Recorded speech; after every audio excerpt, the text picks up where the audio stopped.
From the time when Porsche unveiled its long-range all-electric Mission E in 2019, it's no secret that the automaker is hoping to steal market share from Tesla. It resembles the old classic David-versus-Goliath story, when Goliath wanted the state of Michigan to take David's slingshot away. Hey guys, welcome back to our channel, Elon Musk World, where we tell you all the latest news about Elon Musk and his multi-billion-dollar companies. In today's video, we are going to tell you about Porsche aiming at Tesla and competing for the top position.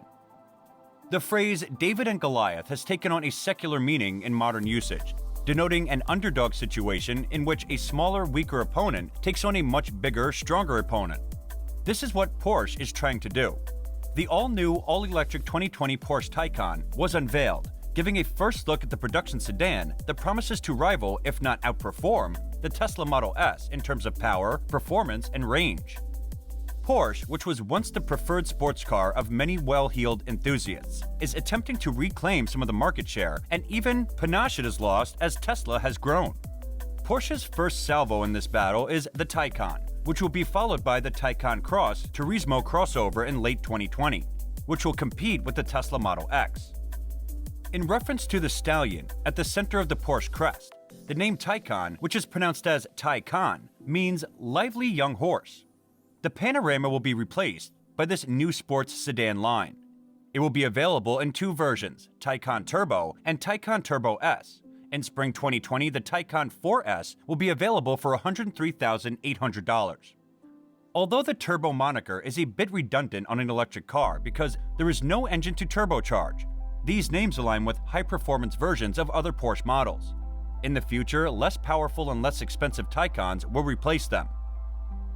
Although Porsche is late to the modern sales race, the automaker has a long history of electrified vehicles.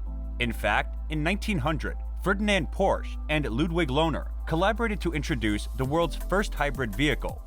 From the Cayenne SE hybrid to the 918 Spyder supercar, Porsche has a long history of producing hybrids in modern times.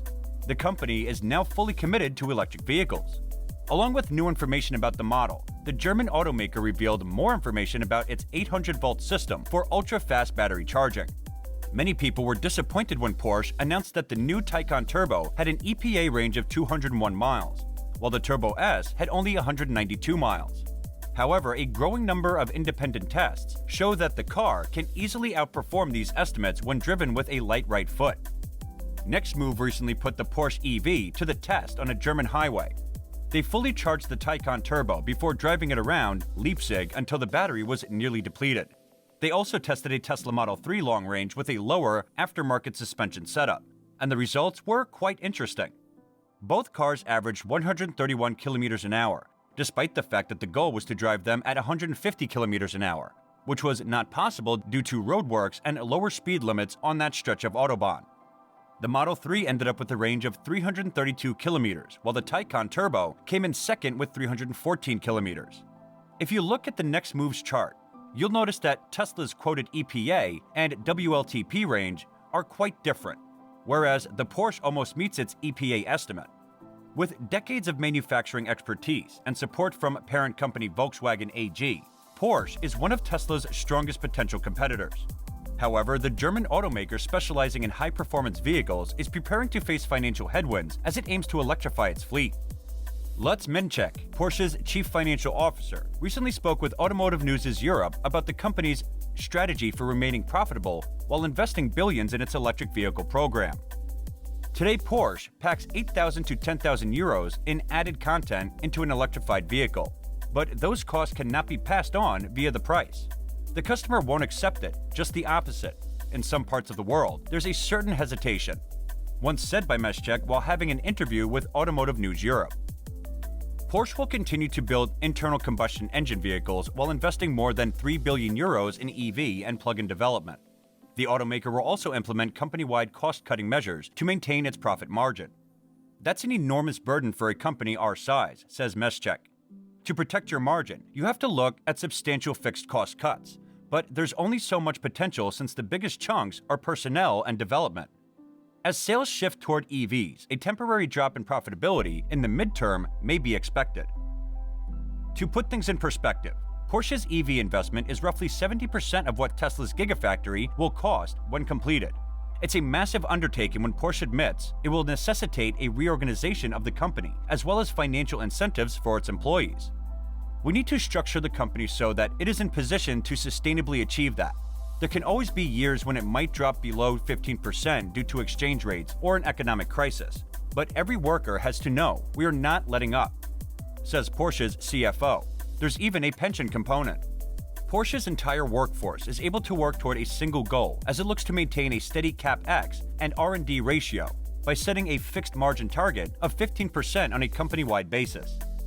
Working with a fixed margin target is better for Porsche.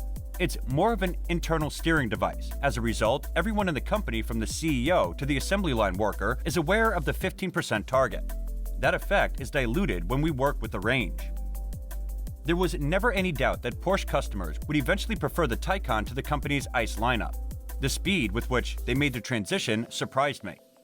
The Porsche 911 has been the pinnacle of German sports cars for over 70 years. Since 1963, its frog-like front fascia and wide rear end have hardly changed. From Porsche's SUVs, the Cayenne and Macan, to the Panorama, a four-door sedan, to the Taycan, the company's first foray with electric vehicles. That design language has influenced every Porsche model since. Analysts immediately hailed Porsche's Taycan Turbo as a Tesla killer when it debuted in 2019. The partnership turned out to be more symbiotic. The sleek four-door sports sedan shares a lot of similarities with Tesla's top-of-the-line Model S. Both cars take advantage of the benefits of electric vehicles. The cars are fast and furious in corners, thanks to instant torque and low center of gravity weighing down by heavy batteries. Customers' faces light up when they see them. Tesla-like EV inconsistencies abound in the Taycan as well. Despite the fact that the car has a turbo badge, it does not have a turbocharger or a gas engine. Taycan has a 616 horsepower all-wheel drive system that can accelerate the car from 0 to 60 miles per hour in less than 3 seconds, while emitting no greenhouse gases. The vehicle is a big moneymaker for Porsche, with prices ranging from $84,050 to $186,350. In 2021, Porsche sold 41,296 Taycans, compared to 38,464 911s and 30,220 Panoramas. In terms of performance and price, the 911 and Panorama are comparable. Porsche is accelerating production schedules and investment due to unexpected demand for electric vehicles. It also serves as a springboard for a marketing campaign. Volkswagen, or VWAGY, Porsche's parent company, is going all in on electric vehicles. According to a report published last week by Bloomberg, GM, Ford, Volkswagen, and others spent $248 million on EV advertising in 2021, a fourfold increase from 2020 and 2019. Tesla's business model is being validated by this new spending. Large legacy automakers have now admitted that their executives were mistaken about EV demand, adoption rates, and preferences. And this is it for today, guys. What are your thoughts? Tell us in the comments section below. And don't forget to like and subscribe. And thank you for watching.